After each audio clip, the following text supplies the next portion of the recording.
Hər vaxtınız xeyir olsun əziz izləyicilər. Bizim mövqenin növbəti buraxılışında xoş gördük hər birinizi. Studiyada aparıcınız mənəm, Züriyə Ruslan qızım. Bu dəfəki buraxılışımızda da ən çox müzakirə olunan istiqamətlərlə bağlı qonağımızla birgə mövqeyimizi sizə təqdim edəcəyik və siz isə bizi canlı olaraq Uydupek və YouTube kanalları üzərindən izləmiş olacaqsınız. YouTube kanalı canlı şərh bölməsində də aktivliyinizi unutmayın, fikirlərinizi, suallarınızı bizə yaza bilərsiniz. Eləcə də onlayn platformada Günaz TV kanalına abunə olmaqla, verilişimizi bəyənməklə, paylaşmaqla mövqeyimizin daha geniş auditoriyada yayımlanmasına dəstək göstərə bilərsiniz. Bu dəstəyi bizdən əsirgəməyin əziz izləyicilər. Gündəm yenə də təbiidir ki, yaxın şərqdə baş verən hadisələrlə zəngin olmaqdadır. Atəşkəs razılaşması hal-hazırda müzakirə olunur. Demək olar ki, durğunluq mərhələsi yaşanmaqdadır. Ancaq müəyyən diqqət çəkici məqamlar da var ki, elə o məqamları bu buraxılışımızda sizinlə bölüşməyə çalışacaq. Qətər Xarici İşlər Naziri bildirib ki, İranın hücumları mülki xarakter daşıyıb və təzminat ödənməlidir. İran tərəfi Qətərin iqtisadiyyatının sütunu olan enerji komplekslərinə və yaşayış məntəqələrinə təşkil edilən hücumlar nəticəsində yaranmış bütün zərərləri tam şəkildə təzminat şəklində ödəməyə borcludur. Hazırda müvafiq dövlət komissiyası dəymiş ziyanın dəqiq həcmini müəyyənləşdirir və bu rəqəmlər beynəlxalq arbitraj məhkəmələrinə təqdim olunacaqdır deyə Qətər rəsmisi bildirib. Belə bu bəyanatdan da irəli gələrək qonağımız siyasi ekspert Müşfiq Abdullah ilə müzakirə aparacaq. Müşfiq bəy, xoş gördük sizi. Xoş gördük.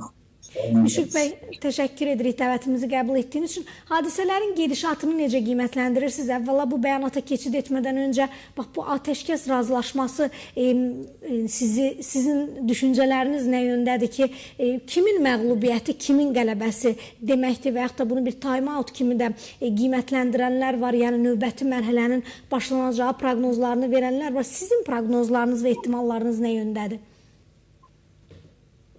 Mən düşünürəm ki, bu atəşkəs rejimi əməl olunsa, axıra qədər davam edərsə, yəni eskalasiya bərpa olunmasa, bu daha çox hər iki tərəfin elə simmetrik şəkildə və qarşılıqlı razılaşma əsasında, güzgü prinsipi əsasında geri çəkilməsi. Yəni, hazırda bu müharibədə qalib və məğlub tərəf yoxdur. Düzdür, bütün tərəflər hazırda çalışır ki, özünün müəyyən maraqlarını təmin etmək və nüfuzunu təmin etmək üçün, bərpa etmək üçün qələbə qazandığını göstərməyə çalışsın. Məsələn, Amerika Birləşmiş Ştatları, Ağ Evin mətbuat katibi Caroline Leavitt artıq Trump'ın qələbə çaldığını bəyan edib müharibədə. İran tərəfi də özünü qalib kimi təqdim edir. Eyni zamanda Birləşmiş Ərəb Əmirlikləri də bu müharibənin qalib olduğunu deməklə hesab edirəm ki, daha çox bu beynəlxalq ictimaiyyətə bir mesajdır. Yəni, iqtisadi nüfuzuna Birləşmiş Ərəb Əmirliklərinin böyük ziyan dəyir. Yəni, bunu bərpa etmək üçün bir qələbə imici yaradırlar, amma ümumilikdə götürdükdə tam qələbə yoxdur. Lakin bundan hər kəs çalışacaq ki, öz maraqları üçün istifadə etsin. Məsələn, Amerika Birləşmiş Ştatları bu müharibədə atəşkəs rejiminə getməklə çalışacaq ki, qoşunlarını bölgədən geri çəksin və artıq öz hərbi məqsədlərinə çatdığını elan etsin və Trump artıq bunu elan edib və bununla da Trump administrasiyası düşmüş reytingini yüksəltməyə və qarşıda, yəni noyabr ayında konqresə keçiriləcək aralıq seçkilər öncəsi deməli qələbə kampaniyası, bu müharibəni bir qələbə kampaniyasına çevirməklə əlini gücləndirməyə və nüfuzunu artırmağa çalışacaq. Eyni zamanda İran tərəfi də danışıqlar masasına 10 bəndli şərtlər qoyub bilirsiniz ki, irəli sürüb və bu şərtlər çox sərtdir. Hətta o qədər absurd şərtlər var ki, bunu Amerika Birləşmiş Ştatlarının qəbul etməsi qeyri-mümkündür. Ona görə də sadəcə olaraq mən hesab edirəm ki, bu daha çox, yəni İranın bu şərtləri daha çox daxili ictimaiyyəyə hesablanır. Yəni, hətta onu da deyim ki, Amerika Birləşmiş Ştatlarında bugün özünü qalib elan etməsi və artıq müharibənin başa çatdığı, məqsədlərə çatdığı barədə deyilməsi daha çox daxili ictimaiyyəyə hesablanır və daxili təzyiqlər aşağı səviyyəsinə aşağı salınır hesablanır. Və İran rejimi də bilir ki, bu müharibədə böyük zərbə alır. Yəni, həm hərbi, həm siyasi, iqtisadi resursları dağılır. Ali rəhbərindən tutmuş bir sıra ayətullahlarına və bu rejimin mühafizətçilərinə qədər onun konstitusyon əsaslarını, ideoloji əsaslarını qoruyan ən yüksək səviyyəli hərbçilərinə qədər məhv edilib və ona görə də bunun ideoloji dayaqları sarsılıb və səhər gün heç bir zəmanət yoxdur ki, Amerika Birləşmiş Ştatları bölgədən çəkildikdən, müharibə dayandıqdan sonra artıq daxildə baş verən etirazlar bu rejimin dağılmasına və ya çökməsinin gətirib çıxarmıyor. Çünki rejim çox zəif. Bu baxımdan da rejimin mərkəzi hakimiyyəti gücləndirmək lazım. Və ona görə də çalışır ki, sərt şərtlər irəli sürsün, özünü danışıqlar masasına diktə edən tərəf kimi göstərsin və elə şərtlər qoyulur ki, sanki Amerika Birləşmiş Ştatları məğlub olan tərəf kimi kapitulyasiya aktına imza atır. Yəni, belə görüntü yaradır. Məsələn, orada şərtlərdən biri budur ki, Amerika Birləşmiş Ştatları uranın zənginləşdirilməsinin səviyyəsi ilə bağlı danışıqlar başlamalıdır və burada onu İranın uranın zənginləşdirilməsi ilə bağlı hüquqlarını tanımalıdır. O məsələlər qoyulur. Sonra İranın müttəfiq qruplarına, yəni proksi qüvvələrinə qarşı bütün təzyiqlər dayandırılmalıdır. İran bölgədən hərbi bazalarını çəkməlidir. Yəni, bunlar ağla batan bir şeylər deyil. Sadəcə olaraq bununla daha çox belə deyək də maksimumla İran yapışır ki, minimum bir nəticə əldə etsin və çalışır ki, həm də ölkə daxilində, ictimai rəydə özünün o məhv olmuş imicini yenidən gücləndirsin. Bu baxımdan da hər iki tərəf özünü qalib elan edə bilər. Amma görək bunun sonrası necə olacaq?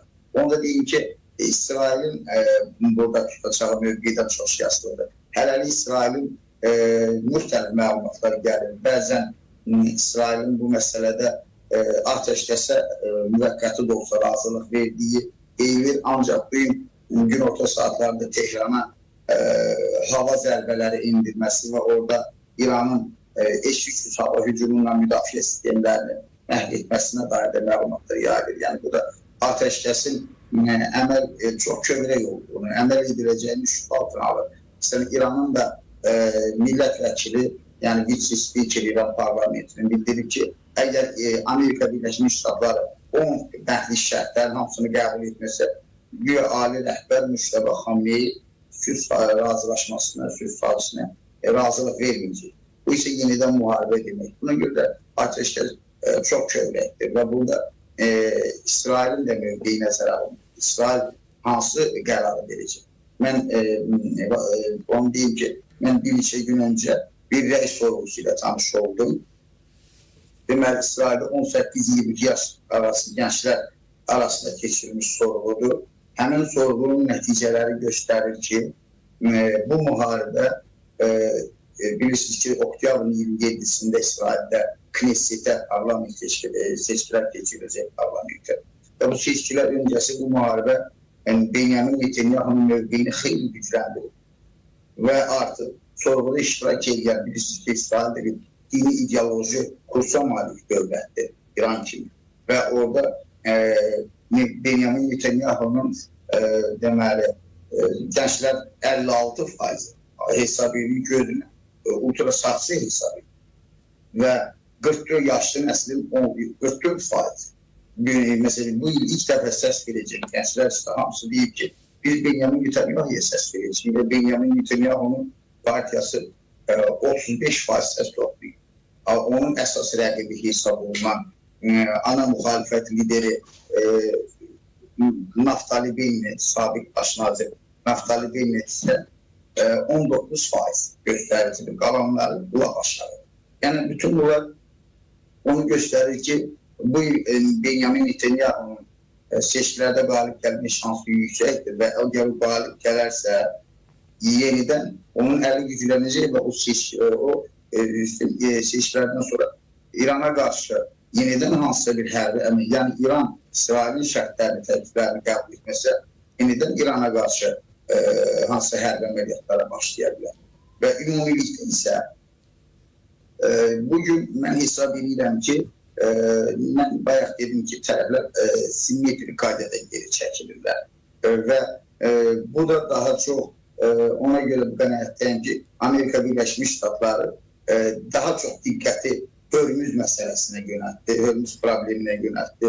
Yəni İran orada bir hiləgər gediş etdi, Hörmüz kartı yarattı və bu kartdan istifadə edib diqqəti yönəltdi. Amma əsas məsələlərin həlli qalır. Yəni bu İran nüvə proqramı ilə bağlı məsələdir, İranın raket proqramı ilə bağlı məsələdir.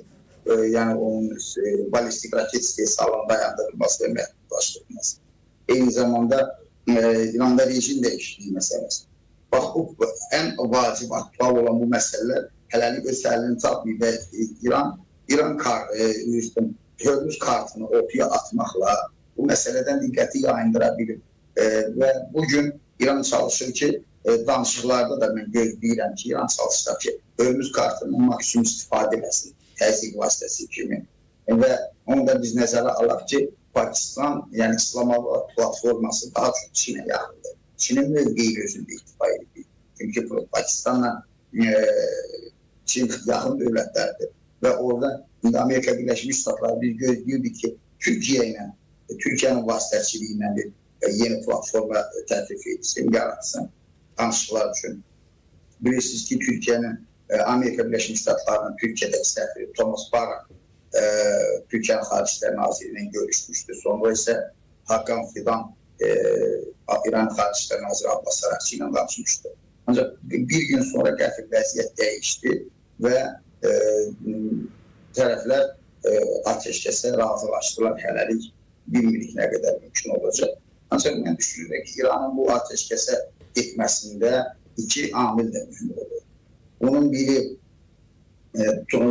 deməli, Donald Trump'ın bəyanatıdır. Yəni, İranı cəhənnəmə çevirəcəyini dair verdiyi vaxtın artıq bitməsi və İranda bütün həyatı əhəmiyyətli, bütün infrastruktur məhv ediləcəyi təhlükəsi.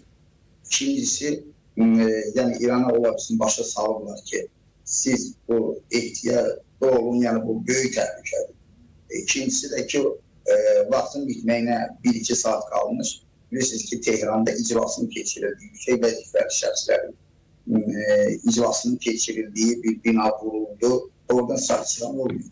Amma kimlərin vurulduğu barədə konkret məlumat yoxdur. Sadəcə dedilər ki, orada Əhməd Vəhidi Sepahın komandarı orada olub və hədəf oğlu İsrail vurub bu binanı. Yəni, bax bu məsələ də hesab edirəm ki, bunlar geri çəkilməyə vadar edən amillərdən.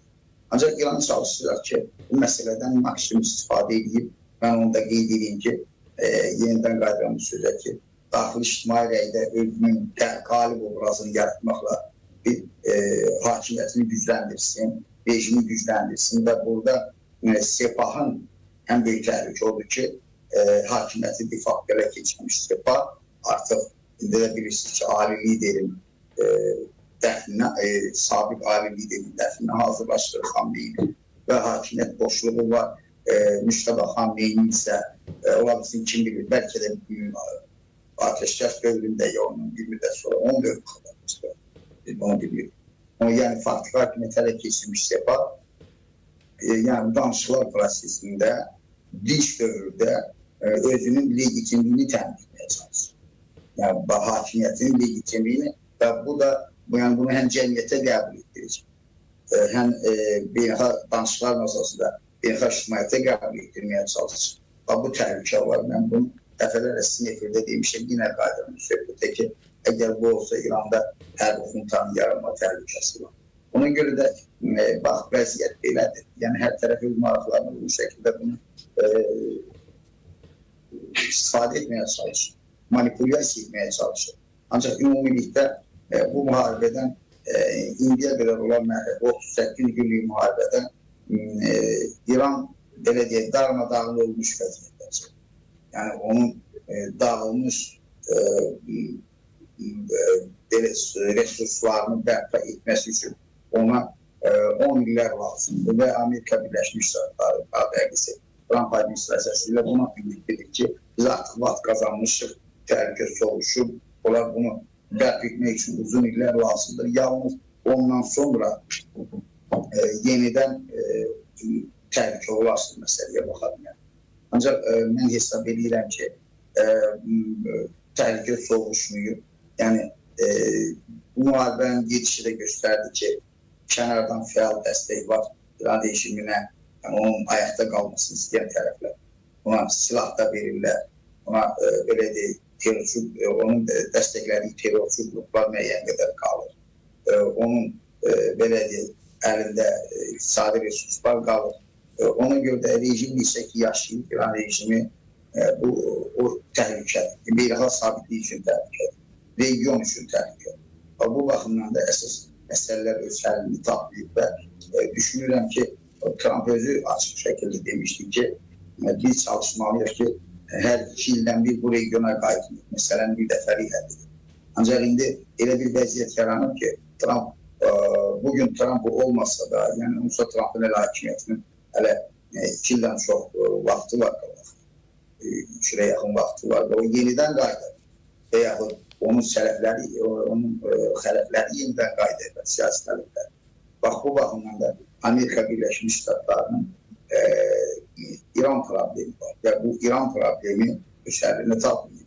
Onu həll etmək lazım.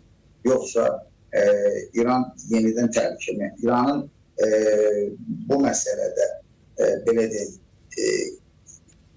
gəlirli çıxması, qalib çıxmasa da belə deyək, sağ-salamat çıxması bu müharibədən, yaralı da olsa çıxması digər Rusiya kimi təhlükəli dövlətlərin əlini güclənir.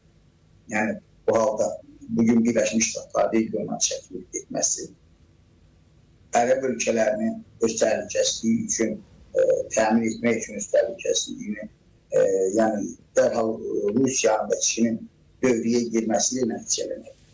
Ona görə də yəqin ki, onlar da öz təhlükəsizlik məsələsini yenidən baxacaqlar və bütün bunları Birləşmiş Ştatlar nəzərə almalıdır və İsrailin gələcək təhlükəsizliyi necə olur? İranda səfah hakimiyyətdə qalsa, İsrailin gələcək təhlükəsizliyi necə təmin edilir? Bugün İsrail müxalif, məsələn, sabiq baş nazir Yair Lapid günlərdə öz çıxışında baş nazir Netanyahu icraatını bildirmişdi. Bildirmişdi ki, hələ Hizbullah qalır, hələ Hamas qalır, hələ İran rejimi qalır. Sən hələ işinəyə nail olmazsın. Yəni, bu az indiyə qədər etdilər. Bax, bu baxın təhlükə mənbəyi qalır. Ona görə bu təhlükə mənbəyi söndürülməyənə qədər düşünürəm ki, biz ciddi bir nəticədən danışa bilmərik. Sülh razılaşması üçün, bilirsiniz, real əsaslar yox. Konjunktur hələ formalaşmıyor sülh razılaşması üçün. Biz, ola bilsin ki, tərəflər 2 həftədən sonra, əgər ateşkəs davam edirsə, yenidən danışıqları davam etdirmək və yenidən ateşkəs müddətini uzatmaq barədə bir razıçılar deyə bilərlər. Və ancaq indiyə qədər İranla Amerika Birləşmiş Ştatları arasında aparılan danışıqlar hansı müsbət nəticə verir ki? Heç bir müsbət nəticə verir. Son 1 ildə 2 dəfə əsas danışıqlar gedibdə. Biri ötən ilin aprel ayında, biri öncə Oman'da keçirilən danışıqlar. Bir də bu ilin yanvar, fevral ayında yenə Oman'da keçirilən danışıqlar. Bunlar heç bir hansı İran çalışır ki, vaxt olsun və yəni burada Roma'da da danışıqlar keçirmişikdən bütün bunlar heç bir nəticə verir. Ona görə də İrana vaxt vermək lazım deyil. İran, mən burada müharibəyə çağırmışım. Ancaq təhlükənin nə qədər ciddi olduğunu barədə öz düşüncələrimi bölüşürəm ki, bu çox təhlükəli, bu təhlükənin qalmasına şərait yaratmaq lazım deyil. Çünki bu təhlükə qaldıqca beynəlxalq sabitlik, regionda sabitlik təhdid altında düşür. Bəli, artıq Körfəz ölkələri də düşünürəm ki, bu təhlükəni hiss etməkdədirlər və Qətər Xarici İşlər Nazirinin də bu təzminatla bağlı tələbi, hətta onu Beynəlxalq Cinayət Məhkəməsinə təslim edəcəklərlə bağlı, təqdim edəcəklərlə bağlı fikri səsləndirməsi də elə bu tendensiyanın bir tərkib hissəsidir. Artıq mən bugün belə bir məlumatla tanış oldum ki, Birləşmiş Ərəb Əmirlikləri, Səudiyyə Ərəbistanı, deməli, İran Birləşmiş Ştatları öz itirazını bildirilər Trump'a, hətta Amerika Birləşmiş Ştatları senator Lindsey Graham öz itirazını bildirib. Yəni, bu ateşkəs sədq etməyinə görə. Yəni, onlar yenə də qayda olur söhbətə ki, təhlükə ciddi olduğunu anlayırlar. Yəni, onlar bunu şahid oldular. Onu gözlərlə gördülər, hiss etdilər artıq bu ortamda. Ona görə də hətta ola bilsin ki, perspektivdə həmin ərəb ölkələri öz təhlükəsizliyi təmin etmək üçün yeni bir format yaratmağa cəhətsinlər. Bu baxımdan da onlar həm iqtisadi ziyan gördülər, həm də ki, təhlükəsizliyi baxımından ciddi zərər gördülər. Birləşmiş Ərəb Əmirliklərindən xarici investorlar qaçdılar. Deməli, indi dəymiş, yəni həqiqətən də ixtiyarı var ki, çünki onlar təcavüzə məruz qalan Birləşmiş Ərəb Əmirlikləri hücum etməyib. İran heç nədən atəş açıb və dayanmadan hər tərəfə atəş açıb və Birləşmiş Ərəb Əmirlikləri olub.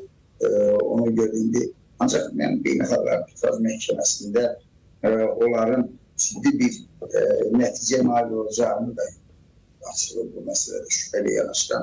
Çünki belə beynəlxalq məhkəmələrdə siyasi məsələlərə o qədər də çalışırlar yayınsınlar. Yəni siyasi xarakterli qərarlardan yayınsınlar, açıq hüquqi zəmində hüquq əsaslarını çalışırlar, önəm versinlər. Buna baxmayaraq, həm Birləşmiş Ərəb Əmirlikləri ixtiyarı var. Yəni ki, bu presidentdən istifadə edib İran da çalışacaq ki, Amerika Birləşmiş Ştatlarına qarşı bir məhkəmə iddiası qaldırsın dəymiş yana görə. Ancaq İran özün yəqin ki, Ərəb ölkələrinin bu məhkəmə iddiaları bilirsiniz ki, İran danışıqlar masasında şərt qoyur ki, Amerika Birləşmiş Ştatları dəymiş yana görə kompensasiya ödəməli, təzminat ödəməlidir. Və ola bilsin ki, bu təzminata qarşılıq bir gedişdir, bir diplomatik səydir. Yəni, İran üçün çəkindirici bir amildir ki, İran bu məsələdə bir adım geri atsın. Bəli, Müşfiq bəy, mən bir məlumatı da elə söhbətimizin gedişində oxumaq istərdim. Deməli, Access nəşri yazır ki, İranın Xarici İşlər Naziri Abbas Əraqçı Sepahın komandirlərini Amerika Birləşmiş Ştatları ilə atəşkəs razılaşmasına məcbur edib. Türkiyə və Misirin Xarici İşlər Nazirləri də ABŞ ilə İran arasında körpülərin qurulmasında iştirak ediblər və bazar ertəsi gecəyə qədər artıq Amerika Birləşmiş Ştatlarını 2 həftəlik atəşkəs razılaşmasına inandıra biliblər. Bundan sonra isə əsas qərar İranın ali rəhbərindən asılı olub. Bildirilib ki, İsrail tərəfindən sui-qəsdə məruz qalmamaq ehtimalına görə Xamenei İranlı rəsmilərlə yazılı formatda əlaqə saxlayıb. Çin də İranı müharibəni dayandırmağa çağırıb. Mənbələr vurğulayıb ki, bütün bunlara baxmayaraq Xameneinin icazəsi olmadan razılaşma baş tuta bilməzdi. Bu fikrə münasibətiniz nə yöndədir Müşfiq bəy? Hətta Trump da bildirib ki, İranı Çin razı edib atəşkəs razılaşmasına. Bax, bu fikir daha inandırıcı. Mən onu demək istəyirdim ki, bilirsiniz, Müştəba Xamneyinin sağ olub olmaması barədə dəqiq məlumat yox. Yəni, hətta onun bir görüntüsü yayılıb. Yəni, atasının ölümündən, hətta özünün ölüm xəbəri çıxmasından sonra və ya özünün Ayətullah seçilməsindən barədə qərar çəkildi sonra. Bir dənə görüntüsü yayılıb 2-3 gün bundan əvvəl. O da məlum oldu ki, süni intellektlə yaradılır. Yəni, real deyil, gerçək deyil. Yəni, ona görə Müştəba Xamneyinin indi son məlumatda isə onun bu şəhərində koma vəziyyətində olduğu və yaralı müalicə alır. dəqiq məlumat yox. Bu baxımdan da Müştəbə Xamneyinin belə bir qərar verməsi, fətva verməsi, hansısa bir sənədi imzalaması. Bütün bunlar sadəcə onun adından edilən manipulyasiyalar. Mən buna açığı inanmıram. Çünki bu adam xalqa müraciəti yayındı. Ancaq bunu diktor oxudu. Yəni, özü ortaya çıxmadı və görünmədi. Onun adını. Yəni, bir dənə real görünüyor. Bu isə onun sağ olması vardı. Açıq şübhələr artır. Digər tərəfdən Abbas Əraqçının Sepaha təzyiq etmək səlahiyyəti nə qədər var? Mən buna da çox inanmıyorum. Çünki görünmür.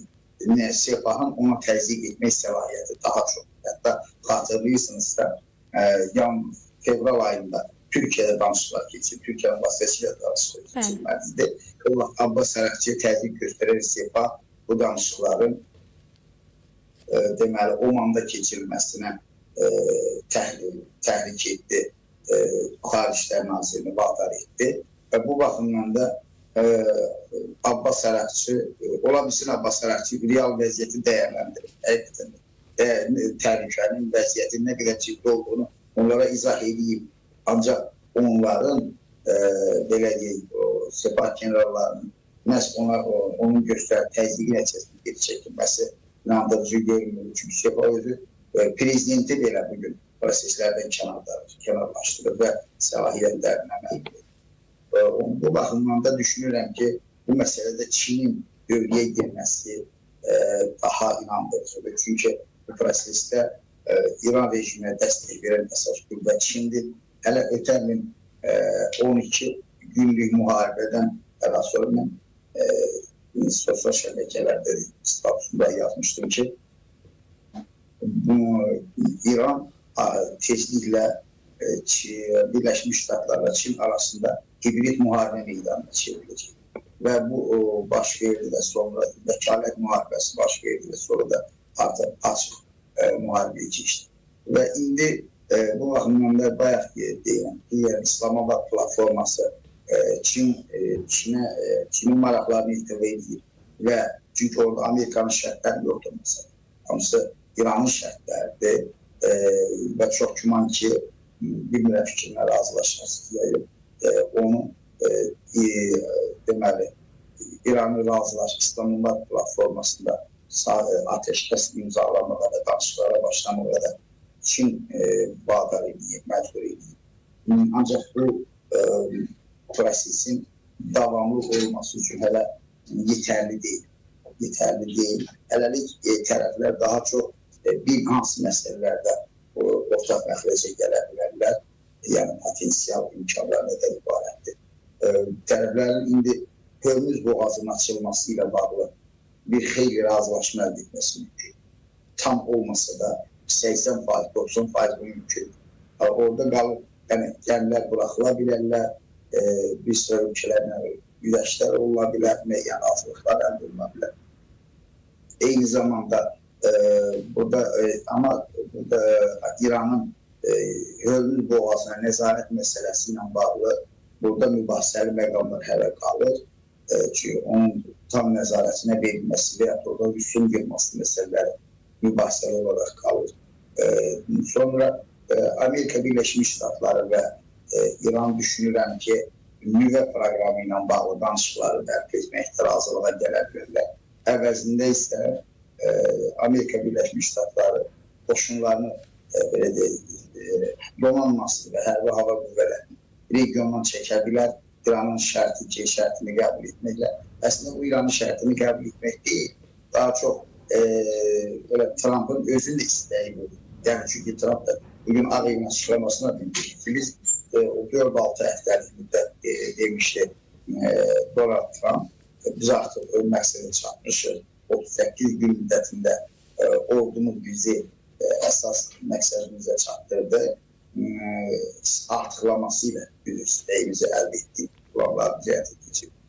Bu baxımdan da onsuz da Trump geri çəkmək istəyirdi ordu. Sadəcə bunu elə bir formatda etmək istəyirdi ki, elə formada etmək istəyirdi ki, yəni ona qarşı bir məğlub görüntüsü yaranmasın, nəticə əldə edə bilmədi deyilməsin. Bax, bu baxımdan da qarşılıqlı kompromis bu həyata keçirilə bilər. Güya Birləşmiş Ştatlar qoşunlarını çəkir. İran nüvə proqramında danışıqlara gəlir, amma nüvə məsələsində İranın nə qədər razılıq verəcəyi, nə qədər güləşdə gedəcəyi hələ də şübhəli olaraq qalır. Çünki İranın nüvə məsələsinin həlli üçün yalnız bir yol var. İran 3,67%-dən artıq uranın zənginləşdirilməməsinə dair öhdəlik götürməlidir. İkincisi, İran 440 kiloqram, bəzən də 460 kiloqram deyirlər, zənginləşdirilmiş 60% və ondan yuxarı zənginləşdirilmiş bütün uran ehtiyatını beynəlxalq müşahidəçilər üzrə açmalıdır və təhvil verməlidir. Ondan sonra biz nüvə proqramının həllinə dair ciddi irəliləyişlər danışa bilərik. Sonra biz rejimin dəyişməsi məsələsi. Məsələn, Trump tez-tez belə bir ifadə işlədir ki, rejim dəyişib, çünki biz Ayətullahı öldürmüşük, əsas liderləri öldürmüşük. Xeyr, İranda rejim dəyişdiyi üçün Hürriyə xanım, mən hesab edirəm ki, əsas şərtlər var. O şərtlər yerinə yetirilməli. Birincisi, İran İslam İnqilabının doktrinası, vilayət fəqir ləğv edilməlidir. İkincisi, İran konstitusiyası dəyişməlidir və orada yazılmalıdır. İran Respublikası, İslam Respublikası yox, İran Respublikası dünyəvi dövlətdir və İranda din dövlətdən ayrıdır. Üçüncüsü, İran İslam İnqilabı Keşikçiləri Korpusu ləğv edilməlidir. Onun fəaliyyətinə hüquqi xitim verilməlidir. Dördüncüsü, İranın dini məhkəmə sistemi ləğv edilməlidir. Bax, bu 4 şərt yerinə yetirildikdən sonra biz İranda rejimin artıq teokratik rejim probleminin həll olunduğunu deyə bilərik. Yoxsa elə bir Ayətullahı öldürəcəksə yerinə başqası gələcək. Ona görə də bununla həll olunur məsələ. Bu məsələ, onu da güc yolda həll etmək lazımdır, amma kapitülyasiya sənədini imza atana qədər bunu edə bilərdir. Gözləyək, biz deyə bilmək. Yəni, biz Ermənistanla 30 ildən artıq, 30 yaxın atəşkəs olduq. Biz demədik ki, Ermənistan qalib. Yəni, atəşkəs hələ ikimizə qələbəsi demək deyil, ya məğlubiyyəti demək deyil. Ola bilsin, bir gün, 2 gün atəşkəs çəkilir və tezliklə müharibə yenidən başlayır. Çünki müharibəni tətikləyən səbəblər, real səbəblər, əsaslar qalır. Bax, bu baxımdan da gözləyə görək nə qədər ona əməl edəcəklər. Çünki hələlik nə Amerika Birləşmiş Ştatları regionunun çəkilməyib, düşünürəm ki, 2 həftə ərzində ən az orada qalacaq Birləşmiş Ştatların ordusu. Eyni zamanda İran da hələlik öz şərtlərini tam qəbul etdirənə qədər özünün onların təbirincə desək, güzəşdə getməyə sürətdə maraqlı görülür. Ona görə də hesab edirəm ki, müharibə təhlükəsi, müharibənin yenidən başlanması üçün konjunktur hələ qalır. Mən açığı bu məsələdə daha çox Trump'ın İraq təcrübəsinə qayıdacağını gözləyirdim, proqnozlaşdırırdım. Bilirsiniz ki, 91-ci ildə Səhrada fırtına əməliyyatından və Küveytin azad olunmasından sonra İraqın cənubunda, şimalında uçuşa qadağa zonalar yaradılmışdı. 32-ci və 36-cı parametrlərdə və nəzarət zonaları idi. Səddam Hüseyn rejimi qalırdı ortada zəifləmiş durumu nəzarətdə. Cənubda və şimalda isə Amerika Birləşmiş Ştatları, Britaniya və Fransanın deməli qüvvələri nəzarət edirdi və hətta onlar tez-tez Səddam Hüseyn nəzarəti, hakimiyyətin nəzarəti olunan ərazilərə zərbələr indirirdilər. Nəzarətdə saxlayırlar. 2003-cü ilə qədər İraqa hərbi müdaxiləyə qədər bu proses davam elədi. Mən bu baxımdan gözləyirdim ki, özümə düşünürdüm ki, 29-cu, 30-cu paralellərdə Cənubda, yəni 50-ci meridianla kəsişmədə Fars körfəzinə tərəf həmin ərazilər, neft və zəngli Xuzistan bölgəsi Birləşmiş Ştatlar ordu yeri nəzarətə götürəcək. Orada bir demək, uçuşa qadağan zonası yaradacaq və İranın körfəzə çıxışını bloklayacaq. Neft və zəngin ərazilərə keçirecək. Rejim ola bilsin ki, müvəqqəti olaraq Səddam Hüseynin hakimiyyəti kimi bir müddət qalsın zəifləmiş şəkildə. Ondan sonra isə yenidən nə vaxtsa bu müharibə başlaya bilər. Yəni, belə bir ehtimal da vardı. Ancaq Trump bu əməliyyatlarını sonradan təxirə salır.